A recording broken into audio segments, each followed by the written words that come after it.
Hello, everyone, and welcome to Offbeat Beyond the Stigma, presented to you by Wellness Forward, the show that breaks misconceptions and spread awareness on mental health. I'm Angelica Aquino, and I will be your host for today. In today's episode, we will talk about the different stereotypes of mental illnesses here in the Philippines with our psychology major, Jose Timbungco. We'll discuss the ins and outs of mental illness and offer listeners a special surprise at the end. Be sure to listen all the way through the details. Um, Let's welcome our guest. May you introduce yourself? Hello, good afternoon or good day kung saan bang kayo ngayon. My name is Jose Timbongko. I am a psychology major here in De La Salle University. ID number 118. Um, and yeah, that's who I am that's who I am right now, and that's what and I'll be helping you guys talking about mental illnesses dito sa Pilipinas. What are your hobbies? Para lang makilala ka ng mga audience natin. Alright. Ako kasi, siguro, not trying to find a way to connect, pero it actually does. Pero the way I can help kasi with yung mental health ko kasi is finding creative outlets. So usually I post yung mga creative stuff that I do on TikTok, which is predominantly flow art, which is a type of performance art that I do na I found during the pandemic. It was able to really help me throughout yung mental health ko, and it was able to help me break out of yung that routinary feeling pag nasa pandemic ka, yung gigising ka Walang concept of time. Yes, exactly. Diba? Exactly. So I was trying to look for something to do other than yung usual kong video games, luto, chores, then tulog. So that was able to help. That was able to help me naman get out of that. I'm also participating then in yung theater org ko sa DLSU, which is the Harlika Theater Guild. Currently we just finished the production, pero here's to hoping for more, I guess.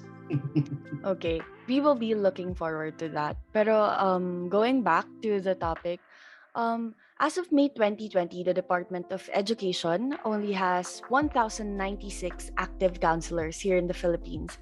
At present, resources are scarce. Only 3 to 5% of the total health budget is allocated to mental health, and there are only around 1,400 psychologists and 500 psychiatrists in the country. Not to mention pa na mental illnesses is the third parang largest chunk of illness here in the Philippines. So it's very prominent talaga. But maybe ask you, why did you take up psychology? What are your plans in the future? Well, it's a mix of a personal reason and a goal of mine lang din naman kasi. For context, back in high school kasi I was subjected to verbal, cyber, and physical bullying back in junior high, not senior high. Back in junior high school. And at first hindi ko siya na-process at all kasi like parang okay na yan, bahala na yon. Masabi na lang nila yung let them say what they want to say. Pero come senior high, where I had a much more freedom to think kasi I was out of that environment na mas nagkaroon na ako ng freedom to think how I wanted to think. Late ko na process lahat ng mga emotions ko at that time. So it really like the things that happened to me from like grade 7 to 7, 8, 9, 10, 7 to sorry nakalimutan ko. So the things that happened Okay lang. The things that happened to me from grades 7 to 10, na-process ko na lang siya when I was in grade 12. So syempre that wasn't the best thing that happened to me kasi parang 4 years na compress siya into just one push of push of force bigla sa akin when it came to grade 12. So because of that na-diagnose ako with major depressive disorder, nakakaroon ako ng mga suicidal tendencies, mga thoughts of self-doubt, mga lack of self-worth, and natulungan ako doon through my actually natulungan ako doon through my senior high school counselor who was really able to not only recommend me a good psychiatrist pero also ano at the start of it when I was expressing yung mga feelings ko na gano'n was able to help me kahit papaano be more in control of yung feelings ko instead of letting it project outward to other people, to my friends, to my performance in school. So, well, and going back now, the reason why I wanted to take up psychology is I want to go back to not necessarily to my old high school, but I want to go to a high school and be any sort of high school, private or public, and maging guidance counselor. Kasi That's nice. ayoko kasi sanang may maka-experience. Not saying na paniligtas ko sila or anything. Yes. Wala naman akong ganon. But I want to be able to create some sort of safe space kahit papaano para sa mga students. Kasi ayoko naman sanang may maka-experience ulit ng ganon kasi no one deserves that kind of treatment and no one deserves that kind of mindset sa sarili nila. And I think it's only you paying it forward. Like what you experience with your guidance counselor. Not many students would experience that especially in high school. Kasi syempre, 'di ba, parang adolescents tapos tumatanda pa lang sila and dito nagsa-start yung parang shut down ng tao yung sarili niya from the world when you're in high school na parang I have to look cool, ganyan. Syempre, looking for their identity. Exactly. To share lang din, I was also bullied back in grade 2, grade 3. Hindi din sure. Pero yeah, elementary. And I think dinala ko siya all throughout high school. And not concluding anything, but I think yung mental illnesses din, isang malaking part is yung bullying. Like when you have this traumatic experience of everyone going against you or parang you feel so alone in the world, you develop mental illnesses. Okay. Yes, Kuya Jose. I mean, ano lang naman kasi there's always para the reason why bullies do what they do. I mean, parang kasi alam mo yung parang ako kasi I was bullied for being different. I was bullied for liking a different set of things that not many people usually like. I was bullied for also actually I was bullied then for being too feminine, being too malambot sa katawan, mahinhin din sa boses kasi it's not very typical of a guy. So alam mo yan, so parang dapat din matanggal din kasi yung stigma na yun na parang just because a person is different doesn't mean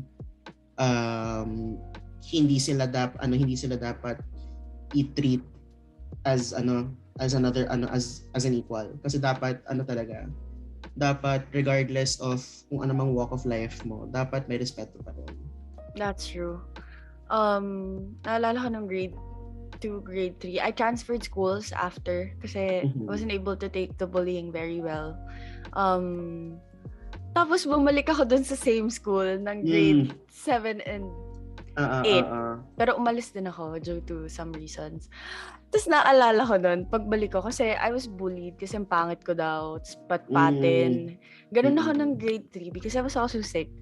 Tapos yun, pinagtulungan nila ako ganyan. Tapos ng grade 7 talaga, alam mo yung may feeling na, okay, babalik ako. I'm better. I'm stronger. Yung mga, yung ganon. Gets. Tapos yun, wala. Parang,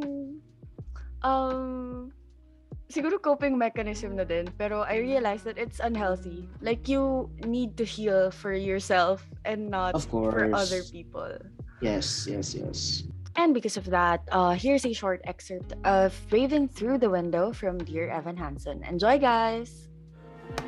I've learned to slam on the brake before I even turn the key, before I make the mistake, before I lead with the worst of me. Give them no reason to stare, no slipping up if you slip away. So I got nothing to share. No, I got nothing to say. Step out of the sun if you keep getting burned. out of the sun, because you've learned, because you've learned. On the outside, always looking in, will I ever be more than I've always been? Cause I'm tapping on the glass, I'm waving through a window. I try to speak but nobody can hear, so I wait around for an answer to appear while I'm watching people pass. I'm waving through a window. Can anybody see? Is anybody waving back at me? And we are back. So, I think Dear Evan Hansen is really a good watch. Napanood Actually, mo na ba? yes, I actually, well, I watched it through means na hindi po dapat talaga pwede. And, Bleep. well, yung mga slime tutorials on YouTube. True. Pero din naman kasi, while I like the music that Dear Evan Hansen has. Yung music talaga Yes. about mental health, music talaga about the stories of the different characters. Although this is just my personal opinion lang din naman. After watching the movie, I feel like there are other movies that can portray a person with mental illness in a much different light kasi 'di ba parang alam natin na si Evan Hansen has like social anxiety and all that, so he doesn't get to outwardly express yung mga emotions niya every so often, and actually that's what got him into trouble lang din naman kasi it's because, 'di ba, not to spoil anything major, pero lang din naman kasi parang he was parang the main issue of the entire play was brought by him not being able to be honest with yung sarili niya. Sa letters. Yes, exactly. Yes. Okay, I think also yung waving through the window would depict like someone who is mentally ill, parang separating himself from the world.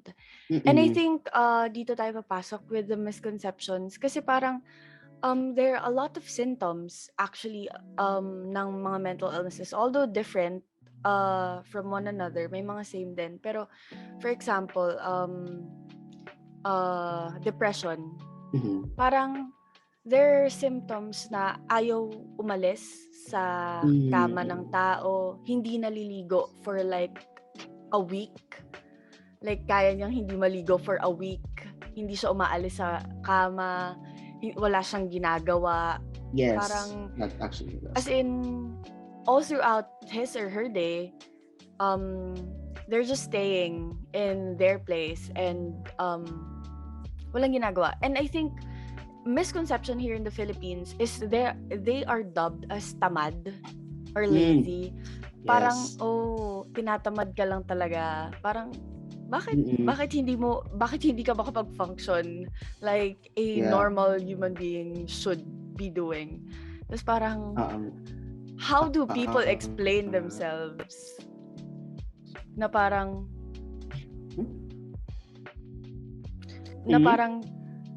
how do people explain themselves na parang hindi ako tinatamad, I'm experiencing way bigger things than you think. Yeah. Ikaw, Kuya Jose, what is the biggest misconception about mental illness here in the Philippines in your opinion? Ako naman, I'm sure most of yung mga younger generations can understand this lang din naman kasi when tayo mga younger generation, when we talk about mental health, it's a serious thing. But when we go into like older generations of Filipinos, older generations like our parents or grandparents, or yung mga tito-tita natin na bihira natin makita sa reunion na lang, people, they think of mental illness as yung mga taong kulang sa pansin, yung mga taong ayaw lang kumilos sa life, ayaw lang talaga kumilos sa life kasi ayaw lang nila. Another misconception lang din about mental illness is na parang another thing na parang I don't like when people talk about mental illness, parang it's all in your head. Na parang, Yes! oo nga, parang, Narinig ko okay. na yan. Oo nga, exactly. Exactly. Diba? Yung parang, just think positive thoughts. And parang, Okay, it's positive hard. na ako. It's hard. Parang, Oo nga, alam yung parang, but ano lang din naman kasi what I don't like din about mental illnesses lang din dito, it's either treated one or the other. It's either kulang sa pansin or you're going straight to the psychiatric ward na may Yes. straight jacket na agad.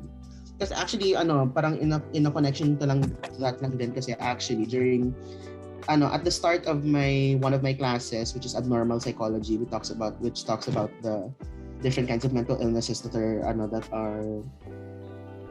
are here dito sa mundo na to, kasi there are a lot, and because it's a lot, it's hard lang talaga to get the right diagnosis every now and then. Pero tinanong kami ng prof namin na parang what don't you like about mental illness dito sa Pilipinas, and or parang what you don't like about mental illness dito sa Pilipinas, and how do you think people are treated here sa Pilipinas? While naman, the positive light naman of it is there are, kunyari, may mga psychiatrists na naman tayo, like what you said, although very little nga lang pa sila. May mga psychiatrists naman na you can go to, and there's prescribed medicine you can take para ma-counteract naman yung mga nararamdaman mo due to your mental illness. But what's the ugly side of mental illnesses dito sa Pilipinas is how you can automatically be treated as crazy kahit Yes. hindi naman talaga. Or the term baliw. Oo, Diba? Oo, parang it takes so much deeper understanding than just that. Kasi parang okay, yung mga nakikita nyong or let's not go far. Kunyari, yung mga friends nyo, if you have any friends who are showing behaviors of like, kunyari magjo-joke sila, they're being self-deprecating when it comes to their jokes, or magjo-joke sila about I'm gonna kill myself, or yung mga ganon, or yung mga sometimes Dark makikita mo humor, sila, basically. dark humor, or makikita mo sila yung mga nasasulok lang sila ng kwarto na walang sinasabi. Those are possible symptoms lang kasi of onset depression din naman kasi. So, I mean, it takes a lot of work talaga for you to be able to understand a person's mental issue and thought process in general. Kaya it is also discouraged for people who are not degree holders or hindi talaga inaral yung psychology to not give advices that may majorly affect a person. Yes. Actually, parang, and sorry. also, go lang. And also, delikado rin na mag-self-diagnose yung tao. Yes. Kasi everything is available on the internet, and when they search up what they're feeling and binigyan sila ng mental illness, and nakakapag-assume sila na parang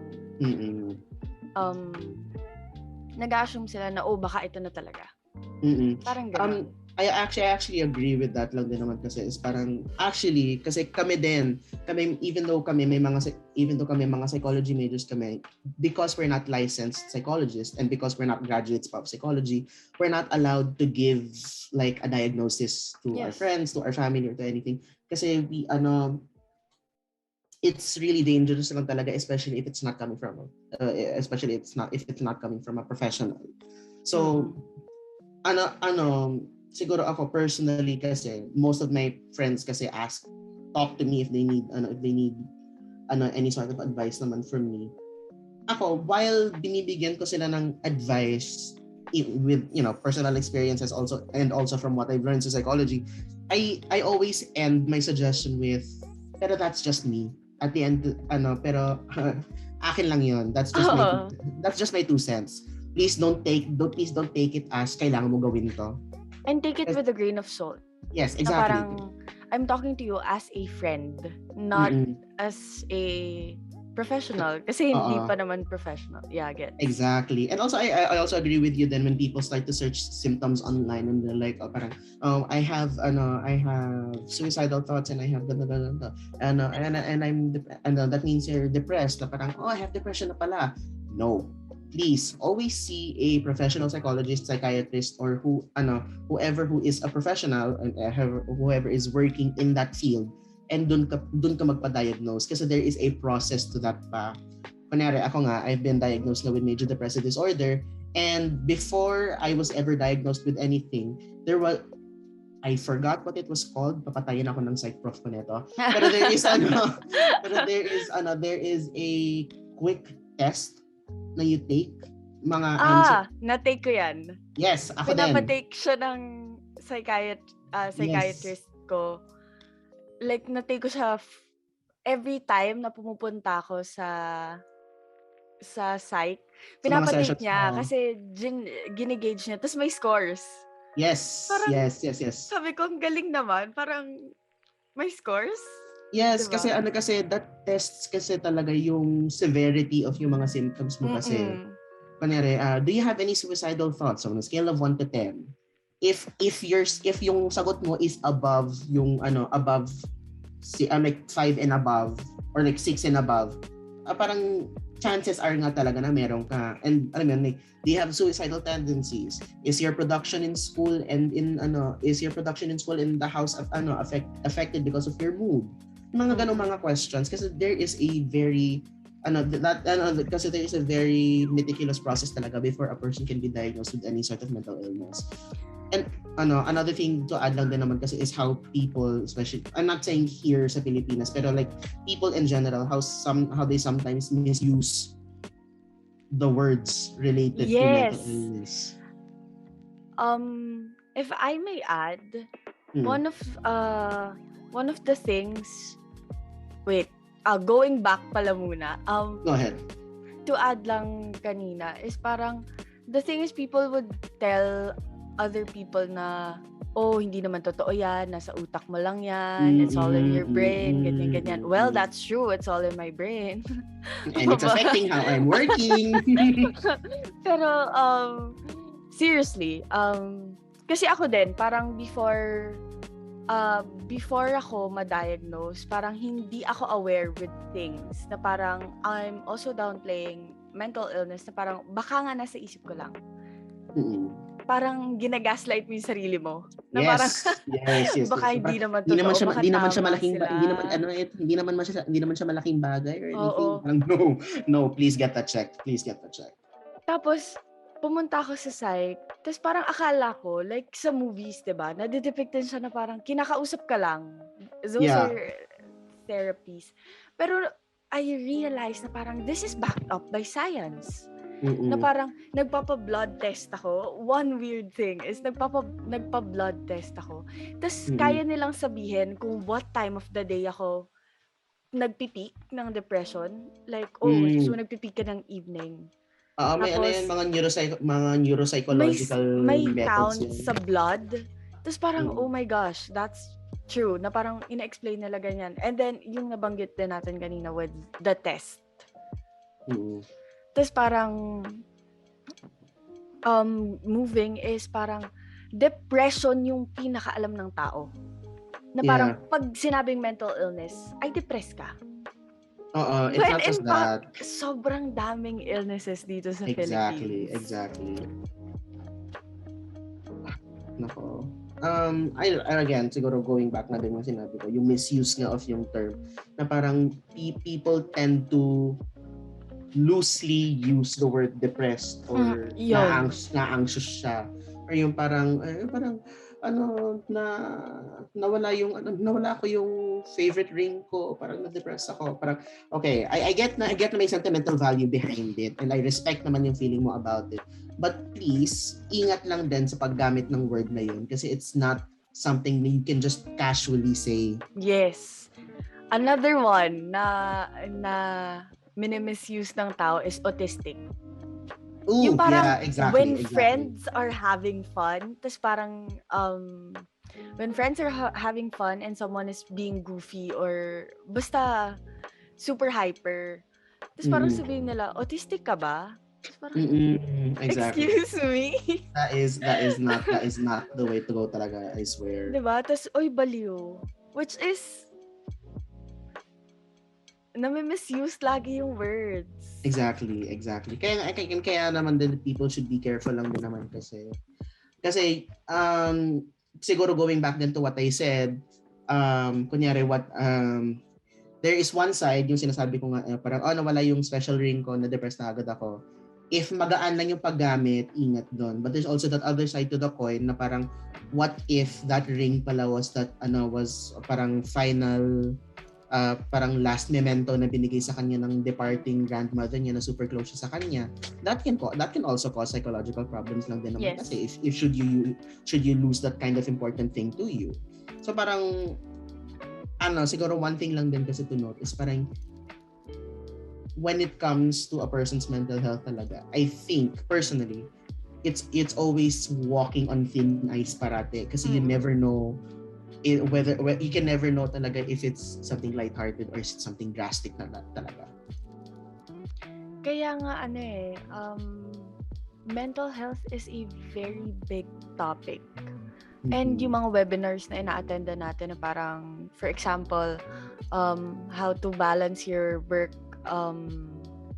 life and like your personal life to parang support mental illness. These are just touching the surface na parang giving tips or even yung ginagawa natin ngayon. We're just discussing, but this is far from the deepest things that we need to know about mental illnesses. And yung nangyayari is that nada-downplay yung mental illness. Well, here in the Philippines, sobrang nada-downplay siya na ang daming tao na hindi aware. Misuse of words, parang ina-umbrella nila yung terms or parang mga misconceptions nga na parang wala, lang yan, nag-iinarte lang, ganyan. And because of these stigma, the Philippine government and public sectors have paid minimal attention to mental health, even though the government just approved its first Mental Health Act and Universal Healthcare Law, which is good. Barely 5% of healthcare spending is allocated to mental health. There are also just 7.76 hospital beds and 0.41 psychiatrists for every 100 people. So for 100 people, 7 hospital beds. Imagine that. That's not it. That's not good statistics. And mental illness has become the third most common disability in the Philippines, wherein 6 million Filipinos live with depression and anxiety. Because of this, the country has the third highest rate of mental disorders in Western Pacific. The World Health Organization estimated that 154 million Filipinos suffer from depression, 1 million from schizophrenia, and 15.3 million from substance use disorders, while 877,000 die due to suicide every year. So, ganun kalaking chunk ng Filipinos. And it's that bad. yes, and people are still not aware. Dun pa lang sa substance use disorder na parang many people don't know that actually. Yes, akala nila vices lang or like but these are also coping mechanisms. May dahilan din yung tao bakit ginagawa, although it is bad for your health. Yes. There are coping mechanisms can become vices if you're not careful kasi with the use. Kasi like what I said nga kanina, not many people are familiar with. Kasi there is a thing called substance use disorder where you become too dependent on the certain with the things that you find comfort in. Kunyari, there is alcohol use disorder, there is caffeine addiction, there is gambling disorder, and there's also gaming disorder. I'm not making these up. These are things that we literally just learned like a few weeks prior. Kasi alam mo parang substance use disorder, it could be drugs, it could be alcohol, it could be it could be drugs. It's mostly drugs actually and substance use. Drugs I or think caffeine. kasama din ang cigarettes. Yes, mga Nicotine nicotine. Yeah, exactly. products. Then there's alcohol use disorder, and then there's gambling disorder. Yung some although may parang may line naman between alcoholism and then alcohol use disorder. Some people drink for the fun of it. Some people drink because to drink away the problems. Some people drink kasi gusto nilang mag-escape dito sa mundo na to. Parang anything talaga can happen with these kinds of things. And people need to be aware of that. Also, I like din yung statistic mo about schizophrenia and schizophrenia kasi not many people dito sa Pilipinas are familiar with schizophrenia. But there are 1 million people. Exactly. Diba? And that's what's scary nga about it eh. And these 1 million people are diagnosed. What more? Yung mga hindi na-diagnose na illnesses. Yes. Kasi diba parang when you think of schizophrenia siguro for context lang na naman kasi schizophrenia is different from a personality disorder. Ang most common personality disorder is DID or dissociative identity disorder. Sorry, let me slow that down. Dissociative identity disorder or DID. Ang most I think ang best example is si Split. I'm not sure if you've watched that. I've heard of it. Ito ba yung parang may iba't ibang tao siya na It just personalities? Yeah. Yes. Tapos isang tao lang talaga. Yeah, I've heard of it. Yes. Parang that's DID. Schizophrenia is more of feeling schizophrenia is being more of detached from the world. Yung one example of schizophrenia is kung parang out of nowhere biglang you'll be staring out into the distance. Another thing about schizophrenia din naman kasi is yung like I said, yung detachment ka talaga from the world, so yung behavior mo talaga is different from yung normal self mo. That there's that difference talaga between schizophrenia and DID, and not many people, well, not siguro common, and most people yung mga cannot tell the difference between the two, and siguro that's what's important lang din kasi nga mental illness talaga is such a wide spectrum. It's easy to misdiagnose a person. And ayun, I think our conversation really boils down to the lack of awareness ng Filipinos sa mental illness and mental health and wellness. Parang these are different things, pero they're trying to combine it to one umbrella, which is very dangerous. And I think also one thing na kaya parang sobrang daming misinformation today is that mental health is not a part of the curriculum. Yes. Except if you're a psychology major. Even though it is one of the most prominent illnesses here in the Philippines. Sabi nga kanina, the disease is the third largest when it comes to diseases here in the Philippines.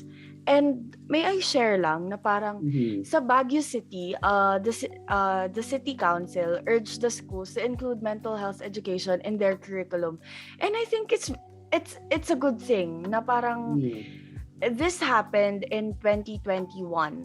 So medyo recent. And I think this is a good start na parang what if people actually included mental health and mental illnesses in the curriculum? Para people get to be aware, even the basic information that they need to know, para lang aware sila. I mean, for example, bullying. Parang I think it would also not stop, but I think help with the issue. Alleviate kahit paano. Yes. Okay. Ikaw, Kuya Jose, what do you want to tell the people that have had the same disorder as you, and those people, our listeners in general, what do you want to tell them about mental illness? Siguro to start, before kasi when I was nung 2018, I actually did a mental health paper about myself.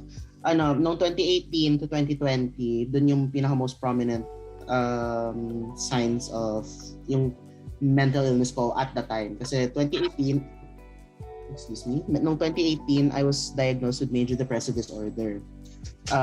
Again, due to yung me being subjected to various kinds of bullying back in high school.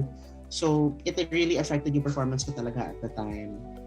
Pero come 2020, according to yung pinaka-recent psychologist ko, wala na daw ako major depressive disorder, which is a good thing. Pero what was left with me was adjustment disorder, which I still currently have. Adjustment disorder is basically a heightened level of processing stress. So even the littlest things can already make me feel very stressful na, even though normally hindi talaga. So what I would like to say lang din naman kasi to the people who had this major depressive disorder or have adjustment disorder, then ang sa akin lang din naman kasi is parang, well, of course, the most obvious answer is to seek professional help if ever lumala siya. Kasi nga talaga there is no other way or no better way for you to find out what you have and how to deal with it than going to a psychologist or a psychiatrist. Another thing lang din kasi is to create support groups. It doesn't necessarily have to be your family. It can pero if you choose to have your family as a support group, that's also good then. If you want to have your friends as part of your support group, yung tipong 3 in the morning tapos gising pa sila, so tatawagan mo din sila kasi you're feeling this current kind of thing. That's a very basic pero very good example of a support group kasi nga talaga we live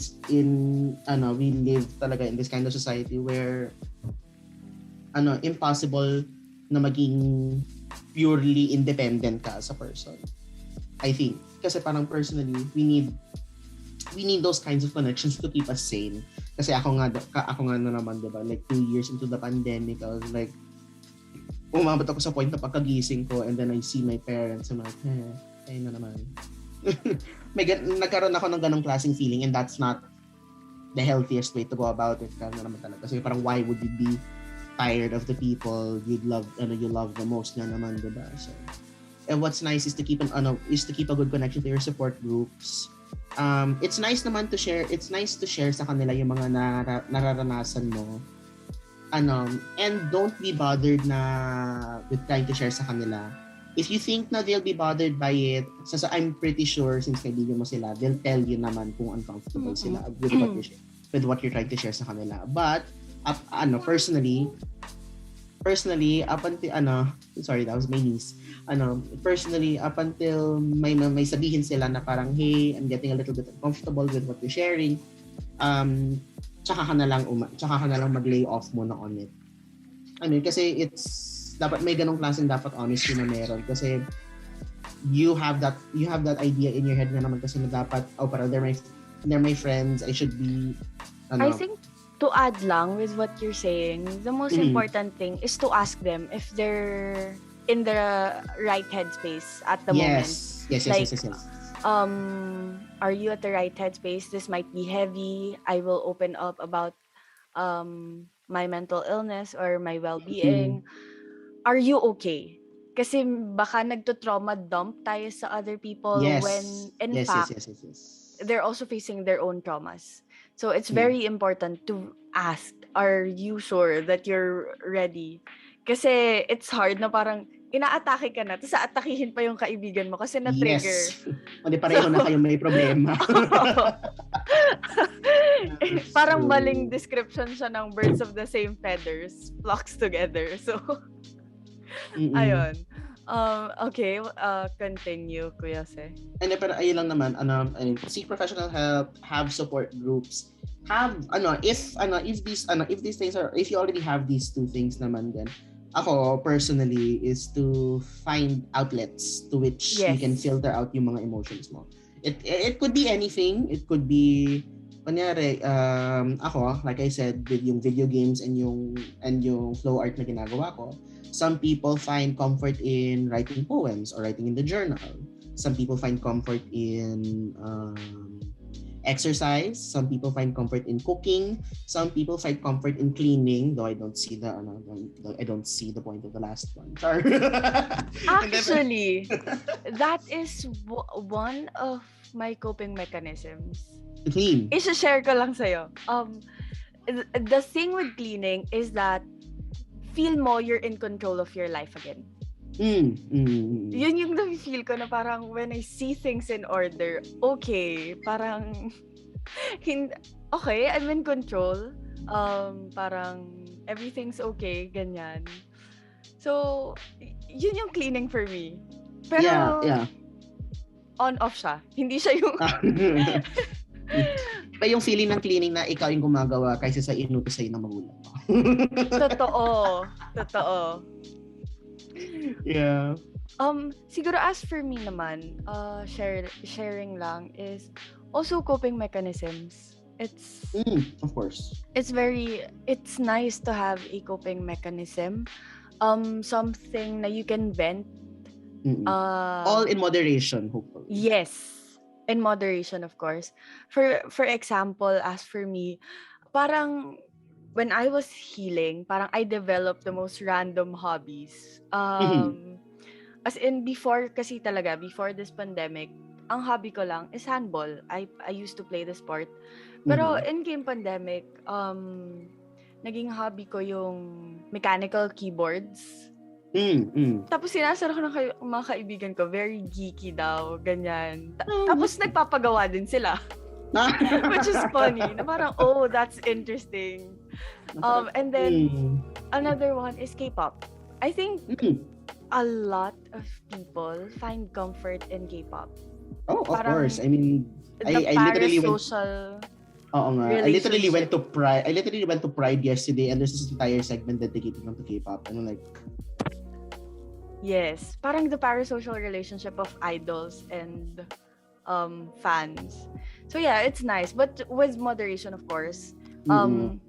Let us not depend ourselves on these things. Kasi another thing lang na parang napansin ko is if you are dependent on K-pop so much, these are unstable things na parang you do not have control of what will happen to these groups. Malay mo mag-disband, malay mo may mag-quit or may pumunta ng military. And it will take a toll on you kasi you're too dependent on these groups. So I think sabi mo nga, in moderation. I agree with that. I mean, whatever talaga works for you, as long as it's helping positively with your mental health, and as long as you're not unstepping on anyone else's, I say go for it lang talaga kasi parang, you know, everyone should be able to live the life that they want. Alam mo yun? Parang it all boils down to that din naman kasi na parang, ano yun, and if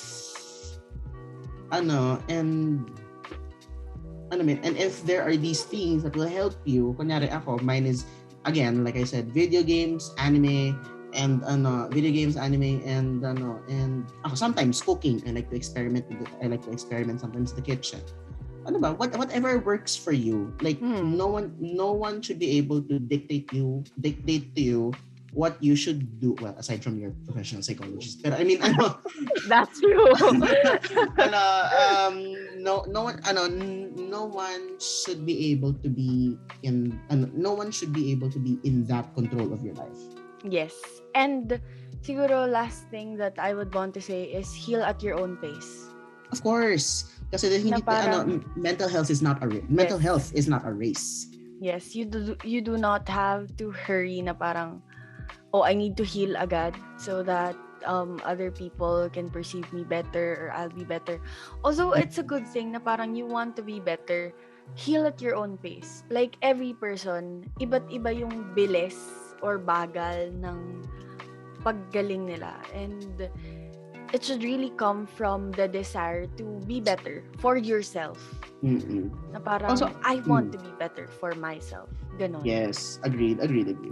And also another thing lang then for people this is for since this is mostly for people who are currently undergoing mental illness. Another thing lang din naman kasi again since with the topic of this not being a race, every sort of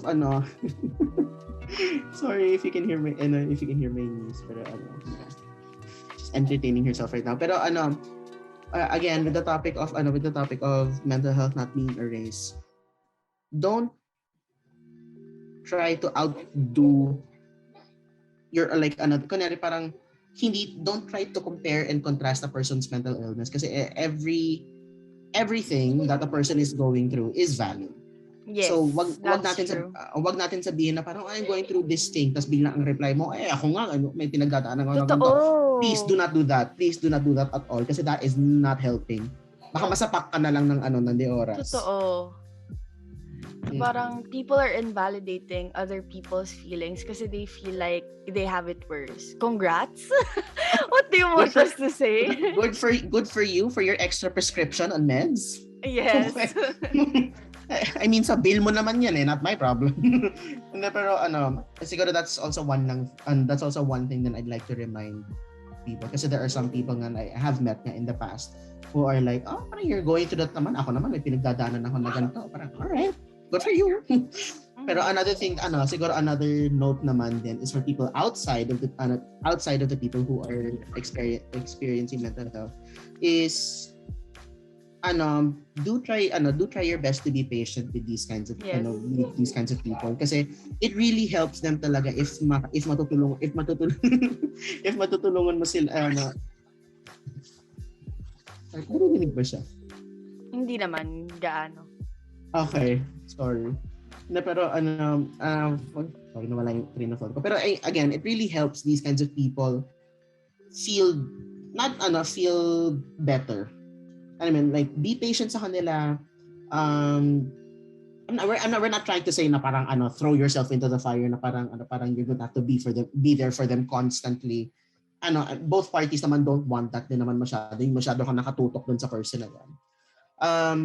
Anyway, be patient, be welcoming pa din. And also, siguro honestly, at the end of the day, for some people this could work is parang treat them the way you would normally treat them regardless of kung ano meron sila. Yes. Kasi the last thing these people would like to feel is as if na parang hindi sila the last thing these people would like to feel is feel alienated. That's Kasi true.